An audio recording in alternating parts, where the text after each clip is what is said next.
नमस्कार. जनवार्ता विधिलिखित भविष्यमध्ये आपले सर्वांचे सहर्ष स्वागत. आज आपण 28 नोव्हेंबर 2010 ते 4 ऑक्टोबर 2010 हा आठवडा आपल्या प्रेक्षकांना कसा जाईल याची माहिती घेऊयात. सर्वप्रथम मेष राशी. आजच बदलणारा मंगळ आपल्या राशीच्या भाग्यस्थानातून भ्रमण करीत आहे. भाग्यस्थानातून जाणारा हा मंगळ आपल्याला शत्रुपीडेचा त्रास देईल. कुटुंबामध्ये आरोग्यावरती खर्च करायला लागेल. विशेषतः वडिलांच्या आरोग्याची चिंता सतावेल.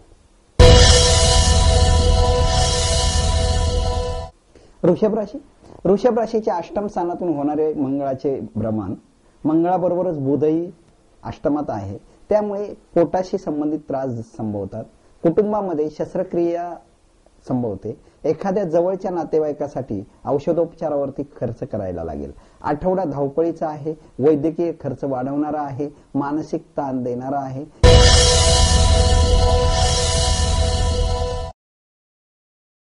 मिथुन राशी. मिथुन राशी व्यक्तींनी या आठवड्यामध्ये मन प्रसन्न ठेवण्याचा जास्तीत जास्त प्रयत्न करणे गरजेचे आहे. या आठवड्यामध्ये आपल्या राशीच्या सप्तम स्थानामध्ये मंगळ बुध भ्रमण करीत आहे, त्यामुळे कौटुंबिक कलह, भागीदाराशी कलह, नोकरीच्या ठिकाणी प्रतिस्पर्ध्यांशी संघर्ष संभवतो. या आठवड्यामध्ये घेतलेले निर्णय चुकीचे राहणार आहेत. जोडीदाराच्या आरोग्यावरती खर्च करावा लागेल. एखादी शस्त्रक्रिया संभवते. कौटुंबिक जीवनामध्ये वातावरण प्रसन्न राहील याची काळजी घ्यावी.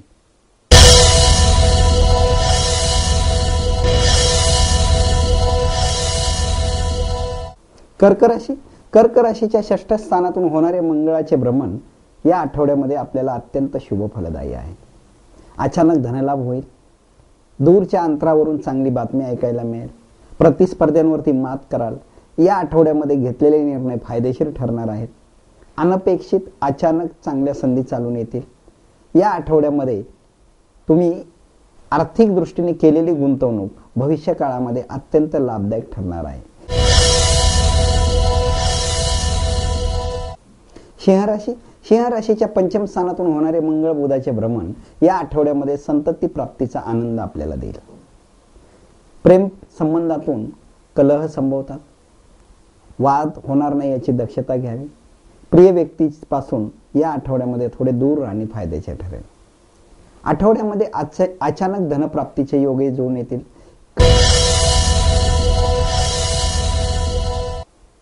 कन्या राशी. कन्या राशी व्यक्तींना या आठवड्यामध्ये वरिष्ठांच्या जाचाचा सामना करावा लागेल. नोकरीच्या ठिकाणी मन उद्विग्न राहील. मानसिक त्रास होईल. वरिष्ठ जास्त त्रास देण्याचा प्रयत्न करतील. बदलीच्या प्रतीक्षेत असाल तर नको त्या ठिकाणी बदली होईल. त्यातून मानसिक त्रास होईल. कुटुंबामध्ये लहान मुलांच्या आरोग्याची काळजी घ्या. आरोग्यावरती खर्च करावा लागेल. तुळ राशी. तुळ राशी व्यक्तींना या आठवड्यामध्ये अचानक धनलाभाच्या संधी चालून येणार आहेत. अचानक अनपेक्षित प्राप्ती वाढेल. पगारामध्ये वाढ होईल. घेतलेले निर्णय, केलेले काम तुम्हाला भविष्य काळाच्या दृष्टीने लाभदायक ठरणार आहे. अमावस्येच्या दरम्यान मात्र चोरी अथवा नुकसान संभवते. वृश्चिक राशी. वृश्चिक राशी व्यक्तींना या आठवड्यामध्ये मोठ्या भावंडापासून मोठे लाभ देणारा योग आहे. या आठवड्यामध्ये विशेषतः भावापासून चांगला फायदा होईल. अचानक धनप्राप्ती होईल. कुटुंबामध्ये वृद्ध व्यक्तींशी संघर्ष संभवतो. धनुराशी. धनुराशी व्यक्तींच्या हातून या आठवड्यामध्ये रुग्णसेवा घडणार आहे. आजारी व्यक्तींची सेवा तुमच्या हातून घडणार आहे. त्यामुळे धावपळ वाढेल. नोकरीच्या ठिकाणी वरिष्ठांचा जाच होणार, त्यामुळे वेळेवर सुट्टी मिळणार नाही. मानसिक त्रास, दगदग वाढेल. त्याचा परिणाम तुमच्या सांसारिक जीवनावरती, कौटुंबिक जीवनावरती होणार आहे. वैवाहिक जोडीदाराशी वाद विकोपाला जाणार नाही याची काळजी घ्या. आठवडा संमिश्र फलदायी आहे. मकर राशी. मकर राशी व्यक्तींना हा आठवडा आर्थिक ताण वाढवणारा आहे. उत्तरोत्तर आर्थिक खर्च वाढत जाईल. जवळच्या नातेवाईकाच्या हॉस्पिटलच्या खर्चासाठी खर्च करावा लागेल. मदत करावी लागेल. त्यामुळे आर्थिक ताण येणार आहे. कुंभ राशी व्यक्तींना हा आठवडा 11वा मंगळ आणि बुध कला क्रीडा क्षेत्रामध्ये यश, कीर्ती, नावलौकिक देणारा आहे. अचानक धनप्राप्तीचे योग येतील. विद्यार्थ्यांना सुयश देणारा हा आठवडा आहे. स्पर्धा परीक्षेसाठी प्रयत्न करत असाल तर या आठवड्यामध्ये निश्चित लाभ होणार आहे.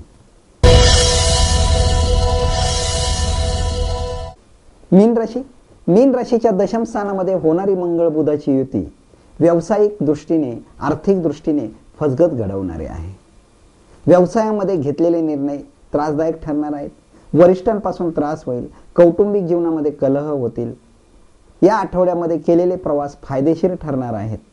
विशेषतः पितृतुल्य व्यक्तींपासून चांगला लाभ होणार आहे. पितृतुल्य व्यक्तींचा सल्ला तुम्हाला भविष्यकाळाच्या दृष्टीने अत्यंत लाभदायक ठरेल. माझं नाव राजेश बाळकृष्ण नायर. माझी जन्मतारीख 2/4/1968. जन्म ठिकाण पुणे. मला आपल्याला असं विचारायचं आहे, जन्मवेळ अशी सांगता येणार नाही मला, कारण आत्ता आठवत नाही आहे. मला आपल्याला असं विचारायचं आहे की माझ्या आयुष्यामध्ये आत्तापर्यंत फार चढउतार येऊन गेलेत. तर इथून पुढे माझ्या आयुष्यात असणाऱ्या चढउतारांबद्दल आणि किंवा येणाऱ्या संकटांबद्दल आपणाकडनं मला पूर्णपणे डिटेलमध्ये माहिती मिळावी व आपलं मार्गदर्शन मिळावं हीच राजेशजी, तुमच्या पत्रिकेमध्ये कर्मस्थानामध्ये रवी, शनी आणि राहूची युती आहे. शनी हा रवीचा पुत्र आहे, मात्र दोघांमध्ये हाडवैर आहे. रवी शनी युती असणं हा दुर्दैव योग आहे. जीवनामध्ये संकट जास्त येतात, संघर्ष जास्त करावा लागतो, प्रतिकूल परिस्थितीवर मात करावी लागते. जसं एक धागा सुखाचा 100 धागे दुःखाचे, जरतारी हे वस्त्र मानवा तुझ्या आयुष्याचे, तसं मानवाच्या जीवनामध्ये सुखापेक्षा दुःखाचे क्षण जास्त असतात, अडचणी जास्त असतात. तुमच्या पत्रिकेमध्ये तुमच्या ग्रहयोगामुळे तुमच्या जीवनामध्ये सुखापेक्षा दुःखच जास्त राहणार आहे. रवी, शनी आणि राहू या 3 ग्रहांचा योग कर्मस्थानामध्ये हा स्थैर्य, शांती, समृद्धी देत नाही, कायम संघर्ष देतो. आपण शनीची उपासना केल्यास, शंकराची उपासना केल्यास आपल्या जीवनातील संघर्ष, अडचणी, त्रास कमी होईल आणि स्थैर्य, सुख, समृद्धी, शांती मिळण्यास मदत होईल. माझं नाव स्वप्नील प्रकाश मेंगे. माझा एक मित्र आहे, त्याचं नाव मलंग मोहम्मद शेख. त्याचं जन्मतारीख आहे 15/10/1988. जन्मवेळी अंदाजे 12 ते 11ची सुमारास. त्याचं जन्म ठिकाणी मुंबई. तर तो 17 ऑगस्टला दुपारी 12:30 ते 1च्या सुमारास घरातून निघून गेला. तर तो आत्ता कुठं असेल आणि ते कुठल्या परिस्थितीत असेल, तो घरी येईल का, कधी येणार, आपण मला मार्गदर्शन. स्वप्नील, तुझा मित्र मलंग याच्या पत्रिकेमध्ये सुखस्थानात मंगळ वक्री आहे, शनीच्या केंद्र योगात आहे. सुखस्थानाचा अधिपती गुरु शत्रुस्थानात बसलेला आहे आणि सुखाचा कारक चंद्र हा व्ययस्थानात नीच राशीत आहे. एकूणच या पत्रिकेचा आराखडा जर आपण पाहिला तर या व्यक्तीला कौटुंबिक, मानसिक सुख नाही. घर सोडून जाण्याचे योग प्रबळ आहेत. हा पुन्हा येणे कठीण आहे, मात्र प्रयत्नाने प्रारब्ध बदलता येते. याच्या भाग्यामध्ये हा परत येणार नाही असा योग आहे, मात्र दैवी कृपेमुळे, प्रयत्नांमुळे बदल होऊ शकतो. हरवलेली व्यक्ती पुन्हा येण्यासाठी एक मंत्र आहे. तो मंत्र जर याच्या आईवडिलांनी म्हटला तर हा मुलगा पुन्हा येण्यास मदत होईल. मंत्र असा आहे: कार्त वीर्यार्जुन नाम राजा बाहू सहस्रवाणेन तस्य स्मरेन मात्रेन गतम नष्टम च लभ्यते. हा मंत्र दररोज रात्री झोपण्यापूर्वी 9 किंवा 11 वेळेस म्हटल्यास हा मुलगा परत येण्यास मदत होईल. मी निलेश किशन सुतार. जन्मतारीख 28/7/1984. जन्म ठिकाण पुणे. तर मला असा प्रश्न विचारायचा की मला रो हाऊस घ्यायचा आहे.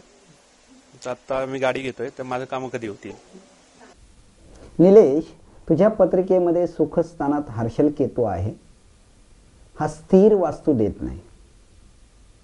त्यामुळे तुझ्या भाग्यामध्ये एकच वास्तू घेऊन ती शेवटपर्यंत टिकण्याचा योग नाही. वास्तू लाभ नाही, वास्तू बदलण्याचा योग आहे. त्यामुळे तू घर घेतलं तरी ते तुला थोड्या कालावधीमध्येच पुन्हा विकावं लागेल. वाहन सुख मात्र चांगले आहे. शनी उच्च राशीत असून चंद्र शुक्राच्या बरोबर आहे. त्यामुळे गाडीचा योग निश्चित आहे, मात्र रो हाऊस होणे कठीण आहे.